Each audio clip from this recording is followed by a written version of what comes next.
It's me Chiku from Chiku Study Corner. Today we are dealing with the part 3 of chapter number 9 of Physics Class 12 CBSE. So that is the first chapter of the second textbook. The name of the chapter is Ray Optics and Optical Instruments. So from the chapter heading we understood it's something related to optics. Optic means something related to eyes or vision.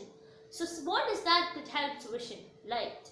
We dealt with the wave nature and the dual nature of light in our lower classes, and we are learning in depth about these two. So in this chapter, ray optics will be dealing with what? The particle nature of our light. So we discussed about different optical instruments. We discussed about how light behaves in a particular medium when there's a change in medium. We discussed about Fermat's principle of least time, which proved us the laws of reflection and the phenomenon of reflection, and also the propagation of light. We learned light travels in a straight line. So now, since we learned about reflection, how do you see an object, or how do you see an image, or what is an object, what is an image? You see an object because either it emits a light or it reflects a light, and that comes in form on the optical instrument in your body, that is your eyes. Okay? So what is an object? Let's try defining what is an object. So, object, it can be anything. So whenever we say about an object while learning, first we'll start with the point object. Am I right? When you learned about gravitation last year, or when you learned about anything in physics, we started with a point object. The point object started moving. How did we learn? How did we define the law of gravitation that is given? That is, every object in the universe, that is, you consider point objects there. Every point object in the universe attracts every other object with a force that is directly proportional to the square of their masses and inversely proportional to the square of the distance between them. And that point masses, now what did we do? We extended the point masses to make it a linear one or any other one. Extended objects. So, let's take a pencil, or this can be an extended object. See, what is this? Point object is a point. Extended object has a lot of points inside that. So, that is why when we learn about something, we learned about point objects and then moved on to what? An extended object. Because extended objects, basic or fundamental unit of an extended object is also a point. So, that is why we learned about extended object. So, object. Object is like, okay, let's define an object in physics which we learned from the basic, that is a point object. Object is a point or a point object which emits light or reflects light which falls on our eyes and what we see. That is what is object. So I hope the definition for object is clear. The same way, you see, do you see the object over there? Yes, sometimes we have cases where our image formation is not right and therefore we wear spectacles, or we cannot have a proper vision for long sight, short sightedness, and etc. There are so many issues, and we resolve these issues for what? Better image formation in our brain. So, what is an image? We learned about object, and now we learn about image.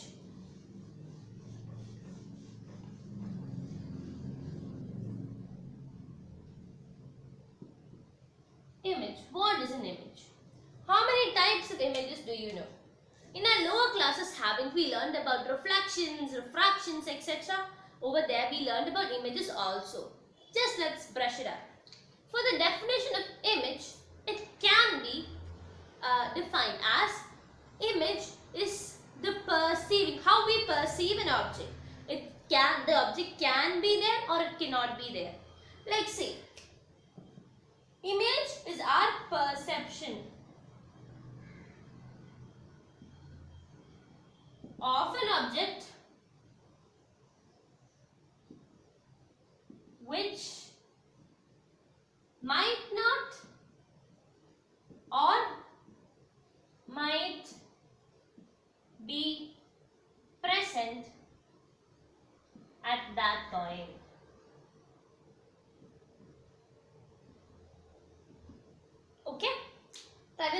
image. So I told you it might or might not. If it might not, how would you get an image? For an image to be formed, there should be a condition. An object should be there anyway. That is anyway required. You can't see this if there was no pen over here. Okay, now this is like I'm holding my hands like this. You can see this pen, why? Because I'm holding it. If I remove this pen and I'm asking you, can you see something? All that you can see is my hands. So the requirement for an object is a must, but the condition is that object can be in that position, or you can have a vision of somewhat a different position. Like when we learned about refraction, let's see an example. We learned about refraction in our lower classes. And let's do an experiment which would make it even easier and better to understand. So, let's take a glass of water. I don't know how far you can see this through the camera. So, it will be good if you try that back at home. All you need is a pencil or a pen and a glass of water. The glass should be transparent to see the image formation.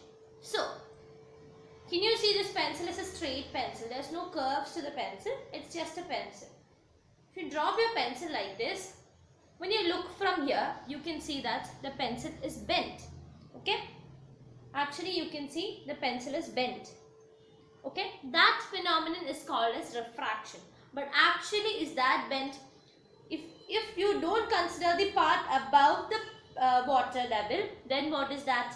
You can just make another image. You will imagine that pencil to be long, or that pencil to be coming from another point rather than from its actual starting. Okay, that is called as refraction. So this experiment shows what there are different types of images.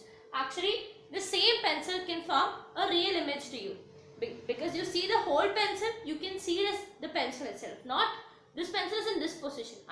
Let me tell you. There's a pencil.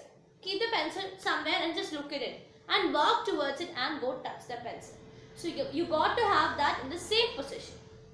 Whereas some cases, when you walk, you see through windows or through glass doors, you can see images of positioned object in different positions actually.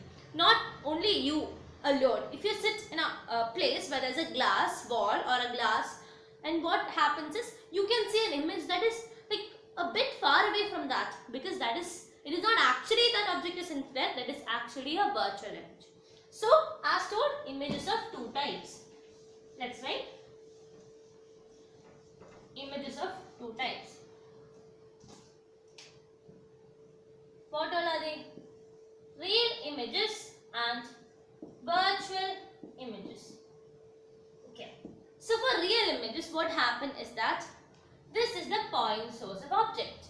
Okay. At this point, what happens is, this is your eyes. Okay. This is your eyes. This is your eyeball.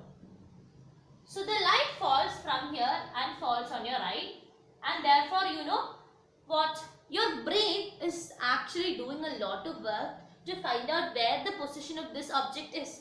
If I have to know this is over here, and if I am able to hold this, my brain is telling me that the object is there and not here. So that work done by brain is sometimes fooled by light. For example, there is nothing over here. Only we are somehow making the light rays fall on our eyes like this. So our brain doesn't know whether the object is actually there or not. Our brain is being fooled over there. And what will our brain do? Our poor brain would work hard and find a point and would say the object is there. Have you seen people saying, I found water while walking through what? Maybe a desert. You see that oases are over there, but that oasis, what they see are not actual. It's just that, perception, a wrong perception. Or you can say, it is actually not there. The same way when you're walking on a hot sunny day on the roadsides of your house, you might have seen water, but there is nothing over there. So that puddles that you see are all virtual images. There are some source of light that falls on your eyes, which our brain would say would extrapolate it backward. Okay, let's see. I take only light is falling from this point and there is nothing over here. But our brain, what will it do? It will extrapolate the line backwards and would find that point to say where the object is. So that is called as a virtual image. And real image is actually the object is there and you can see the object. Okay? I hope what an image is also clear to you. So this image formation or like vision is possible because of an object and an image formation. If there is no object, there is no image formation. If there is no image formation, there is no perception or we cannot see anything. So, in conclusion, our eyes, what does it do? It actually gives us a phenomenon of vision which is which is actually controlled by light. So, when you learn in depth about your eyes, you will learn about power of accommodation. That is, your eyes would accommodate the amount of lights that falls on your eye so as to see an object. Okay, so that is to talk about image and object. Real image and virtual image can be obtained by reflection, refraction. So, now we don't have to learn in depth about reflection because that is not there for us for our exams. But I will be just going through it in a quick way. So, let's take, for instance, reflection. Reflection is of two types, okay? Regular reflection, irregular reflection. So what is regular and what is irregular? What do you mean by the word regular? It is normal or it goes in the usual way. Irregular means it's something weird or it is it's not a common way but it's another path. It's an irregular path means it's not even. So for a regular reflection what happens is, let's take the incidence ray, okay? Assume these lines are parallel. Assume. Okay, this is the incidence ray. If the reflected ray is also parallel to one another, this is called as regular reflection. Let's see irregular reflection. So for irregular reflection, what is that? Let's say the incident rays are parallel as that of the first case itself, but the reflected ray is not parallel. It is in different directions. If it is like this, then this is called as an irregular reflection. You understand? That is the difference. So for a regular reflection to happen, it should be a smooth surface. And over here, that is actually micro irregularities. It's so small irregularities can even form what a reflection in different directions. So that is the talk about reflection. So now we discussed that something called as virtual images and real images. So first to talk about reflection, what comes into your mind? That concept of mirrors, because that is where we usually see reflections. So in mirrors, we have to learn about plane mirror and spherical mirror. Okay, so let's see.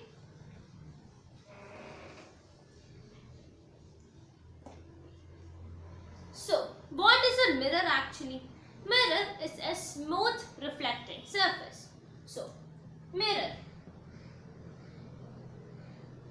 what is that? Smooth reflecting surface. Smooth reflecting surface. So, if I talk about a plane mirror, what would be a plane mirror? It's a plane. It should be a flat. So, it's flat, smooth, reflecting surface. It's called as a plane mirror. For a spherical mirror, what is that? Spherical, smooth, reflecting surface. And for a plane mirror, what do we? Let's take the example. We have this is a mirror. I'm just representing the mirror. And we'll draw some lines to show the non-reflecting surface. And what happens? From a point, what happens? There is a beam of light falling over it.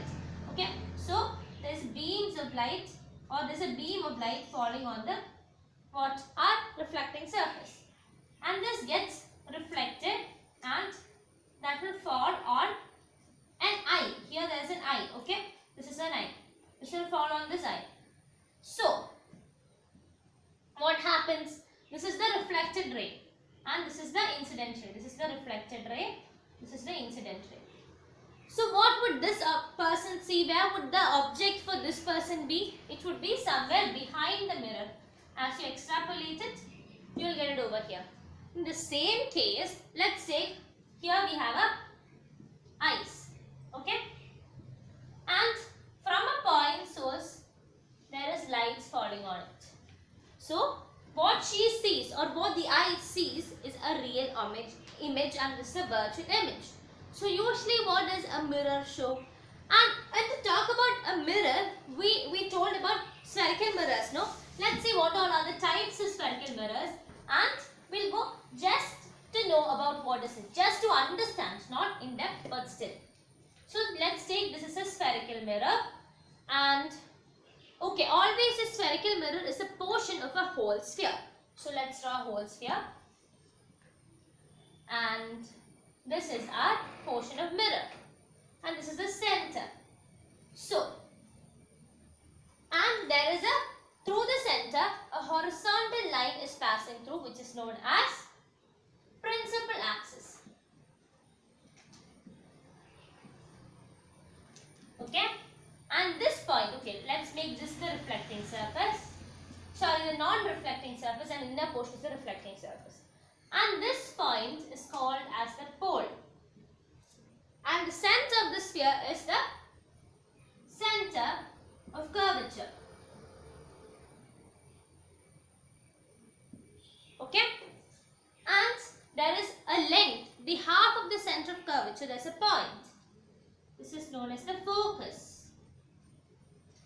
Okay, this is the focus. About the spherical mirrors, this is all to talk about parts. Now what we have to do is we have to learn about the ray diagrams. We will be discussing about the rules of ray diagrams in the next session.